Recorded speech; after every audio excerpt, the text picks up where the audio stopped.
Welcome to 2024, everybody. This is the Michigan Trails Report. And I am your host, Tom Funk. And in case you are new or just forgot, I am the author of 50 Hikes in Michigan's Upper Peninsula and 50 Hikes on the North Country Trail. And as you probably know, I am a frequent user of our various Facebook hiking group pages, posting content and sharing my opinion. Once a month in the fall and winter, we talk about trails, trail magic, hiker trash, and even give you a heads up on trail conditions and the status of the various reservation systems, like recreation.gov. The rest of the month, well, typically I'll post a chapter from one of my books, and sometimes I'll give you a travel narrative on one of my hikes or, share details of a historical trail. And every once in a while I'll do a biography on a famous outdoors person that is from the Great Lakes or has traveled through, changing the course of history. So just go to the table of contents at the podcast, and you'll see gobs of content. And with that, let's talk trails. And hey, by the way, I'd like to thank our sponsor, Nortive 8, maker of affordable footwear, no flash, no bling, no fancy names, footwear at a fair price, nortive8.com. That's NORTIV, the number 8.com. Check them out today. All right, so let's get going here. All right, Trail of the Week. We kind of rotate through state parks, North Country Trail segments, urban hikes, and things like that. This week we come to a water trail. And just to back up a little bit, I've been posting a photo of the week, and last week's photo was taken on the Grand River in Portland at Thompson Park. And you'll notice an interesting-looking kayak in the foreground, and that is called a Kruger kayak, named after Verlin Kruger, who has extensively traveled North and South America via kayak, having completed over 100,000 miles, and someday I'll do a full biography on him. Anyway, the trail in question is the Hugh Heward Challenge. Now, I do have a biography on Hugh Heward, and the short story is that he paddled 50 miles from Diamondale to Portland in 1790 to avoid dealing with some hostile Native Americans in the area. Go to the podcast so you can listen to the whole thing. But anyways, this historic event is commemorated every year with this challenge where paddlers launch at sunrise to complete the 50 miles in one day. It's not really a race per se, but you will want to finish by sunset. And there are a couple of dams to negotiate, but they're manned by qualified volunteers to get you around both. You can also do a half Hugh, which starts in Grand Ledge, and it's half the distance, obviously, or the quarter Hugh, which starts just upstream from Portland. And the Hugh Heward Challenge, they do have a Facebook page, and upon checking, they have not announced their 2024 date yet, but it typically is in the last part of April, usually the last Saturday of April.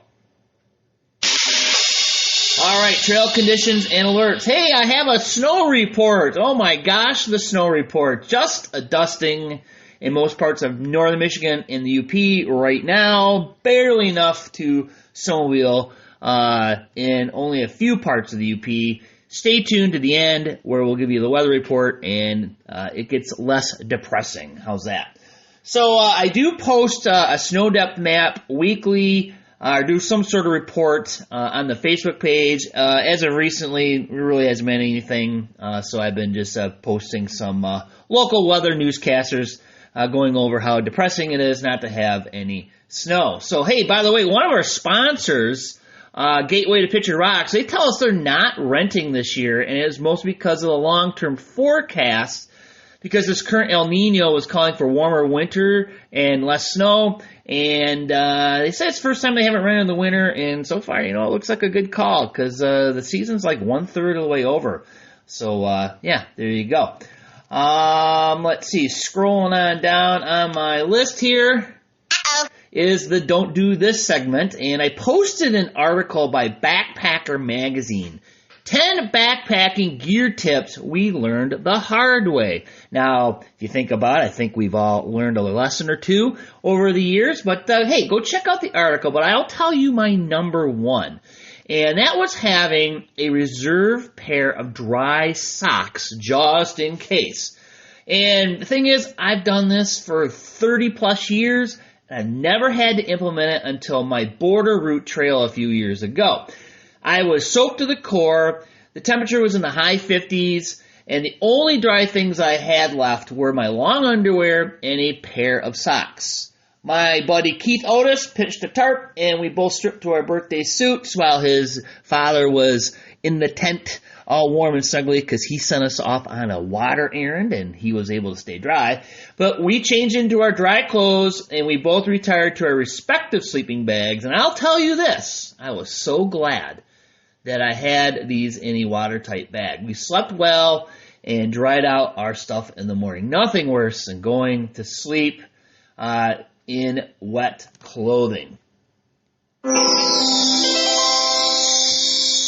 Hiker trash. Hey, there was a flurry of activity at the end of the year with folks finishing their 100-mile North Country Trail Challenge, and I posted them as I saw them to the Facebook page.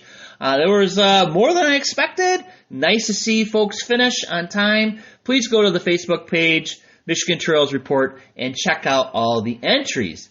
And I believe we have our very first person to complete their 100-mile challenge for 2024. And, you know, I'm kind of looking at the calendar, and it's only January 8th. Well, according to his Facebook page, Little Buddha Hikes is the name. And he hiked from Autrain to Culhane Lakes, and that puts him well over 100 miles. And if you go to his Instagram page, he's on an epic journey. He's currently hiking what he calls the Pangea Traverse from Key West, Florida to Mount Tubacol, Morocco, which is an 18,000-mile hike. So check out his Facebook and personal page. He does have some interesting content. So hey, if you're hiking the 100 miles challenge for the North Country Trail, post your photos, and as you complete it, I will share it, and we will celebrate it.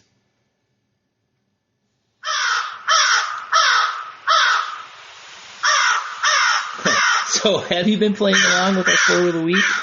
My favorite so far was Scott Point, which is actually a hike in my 50 Hikes in the Upper Peninsula book. And that was the picture with the stop sign in Lake Michigan in the background. Anyway, I post a new picture every Thursday, and if you were the first to answer correctly, I'll put a winner, winner, chicken dinner in the comments. And all photos that you'll see are from Michigan or the North Country Trail segments outside of Michigan. And I'm also doing this over at my Tom Funk's Travelog page, but those photos are more challenging as they are from outside Michigan and even some from outside of the United States. So check that out as well. And scrolling down. Hey, we're getting down to the trail calendar. And I think due to the lack of snow is probably why there is a lack of events. Usually there's a ton, but gosh, hardly anyone's doing anything. A few that I did find. West Michigan Hiking and Backpacking on Saturday, January 20th. They're going to hike Deadman's Hill to Warner Creek Trailhead. And as always, as a general reminder, go to their Facebook pages, check out the details, register for them. I'm just kind of skimming by the details, or actually not even the details, just kind of glossing over the basics. I do go to the North Country Trail page, and they have an events page, and it was pretty light on stuff. I'm like, this doesn't seem right, because Hiawatha Shore to Shore always has a ton of hikes. And so I went to Hiawatha Shore to Shore's Facebook page, and bam, there's tons. They do have two in January. They have what they call Hike the Hiawatha and Stomp the Park, and that is January 13th. And that's going to be Brevoort Lake Road, 2 miles north of US 2 and 10 miles west of St. Ignace. Another one they have is on January 27th, Paradise Winter Hike off of Taco Road. And I did see a lantern hike at Tequamanon Falls State Park, which was also posted on their page. I think that one was in February. That's why I'm not mentioning it now. But hey, go to the Hiawatha Short Chapters Facebook page. Very active chapter, very cool people. Check out their stuff. Harbor Springs, Northern Lower Peninsula, has a full moon hike, January 25th, and it's going to be at the Valley Road parking off of Valley Road, Harbor Springs. And they also have a group hike on February 3rd, and that's going to be at the Stutzmansville Trailhead by Harbor Springs as well. And you can hear me scrolling, and there's nothing from the rest of the various chapters and clubs out there.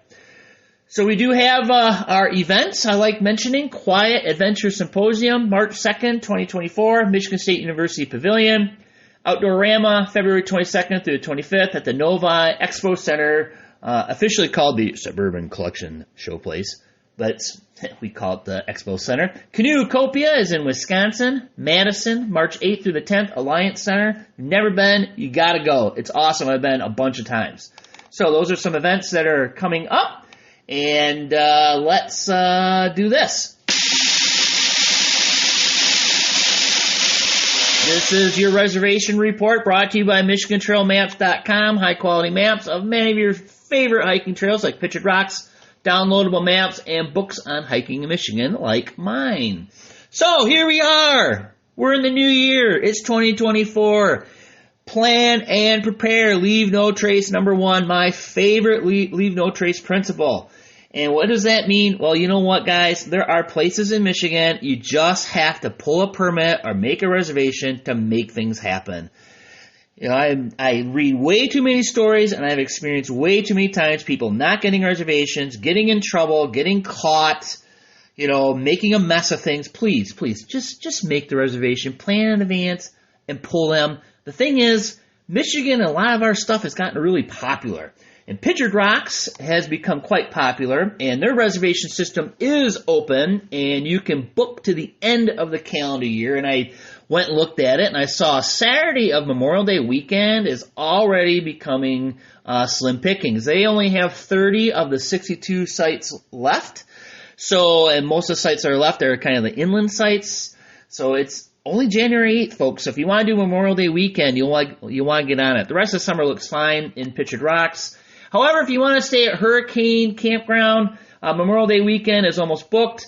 They have about a week's worth of sites left in June. July is already slim pickings. 12 Mile Beach, forget about it. But keep in mind that there are 3 cycles to register a campsite at Hurricane and 12 Mile Beach. The first is you can make a reservation 6 months out. So your very first date needs to be 6 months out, and they'll let you schedule ahead as long as you're going to be there. So you can do that. Then a few sites are released for reservation a month out and 2 weeks out. So if you don't get them 6 months out, wait until a month out and 2 weeks out. Thing is, you got to be on your mouse and you got to be a gamer because these go fast. They're extremely popular. Folks do say that 12 Mile Beach is the most beautiful and most popular campground in the state of Michigan, and I don't disagree with that at all. Grand Island. Oh my gosh. I'm like, I'm going to fall over. Do you hear me falling? That was me falling on the floor. Recreation.gov finally launched the Grand Island page. It is set up just like the Pictured Rocks page. No more hunting and pecking. No more having 13 windows open. No more refreshing. No more zooming in and out on that stupid map. Welcome to the 21st century, Grand Island. I'll be posting the link on the Facebook page tomorrow.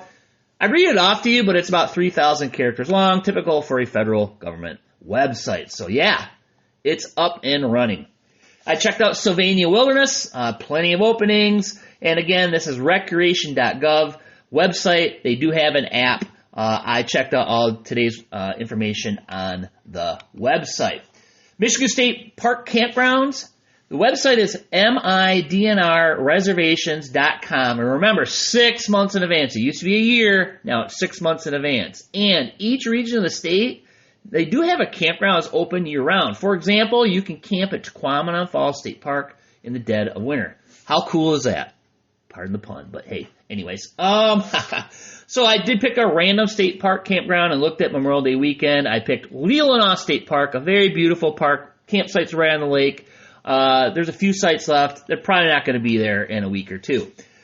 Backcountry camping sites, are open for registration 6 months out. So check those out for the Porcupine Mountains. There's plenty of room. Again, accepting through Memorial Day weekend. And Craig Lake backcountry sites, plenty of room there as well. And oh my gosh, I'm going to fall on my chair again. Ready? I just fell on my chair. Tequamanon Falls State Park backcountry sites now can be made online as well. Oh my gosh, people, this is like 20 years long in coming. And this will make things much easier for those doing a thru hike utilizing the park. Because if you're coming from, Grand Marais and you're going to St. Ignace, you get into the park and there's no way of making a reservation. You got to literally go into the park to the contact station and then back out. And it was a nightmare. So a lot of people were squatting and things like that. Frankly, I don't blame them because, the DNR couldn't get their act together. But hey, it's on the website. You can make a reservation. I did see someone staying at Old Stove. So the very first reservation ever made is on the website. Go in there. You can plan out a hike that utilizes Tequamanon.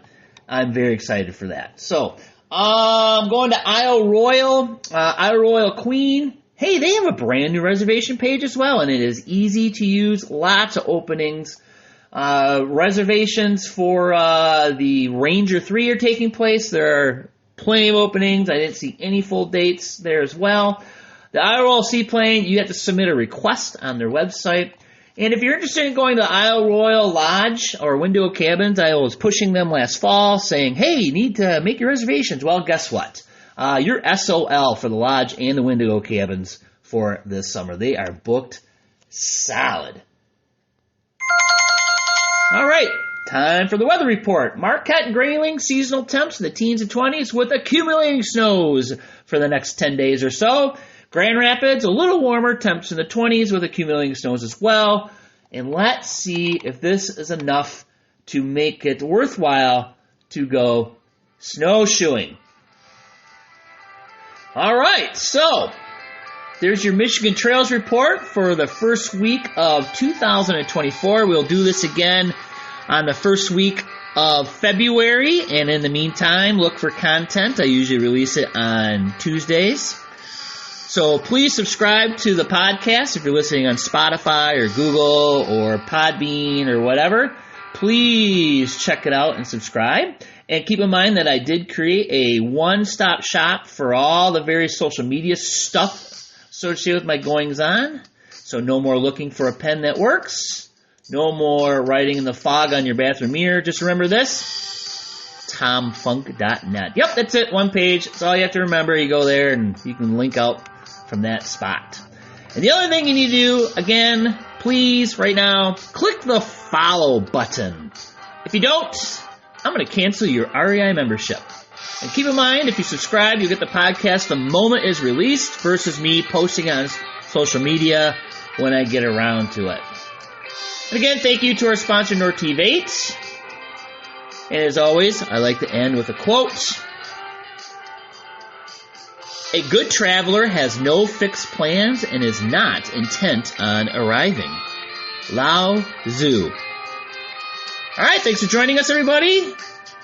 This was the Michigan Trails Report, and your host, Tom Funk. We'll see you next month, and stay tuned, and please check out our other content. All right, guys, that's it. Bye.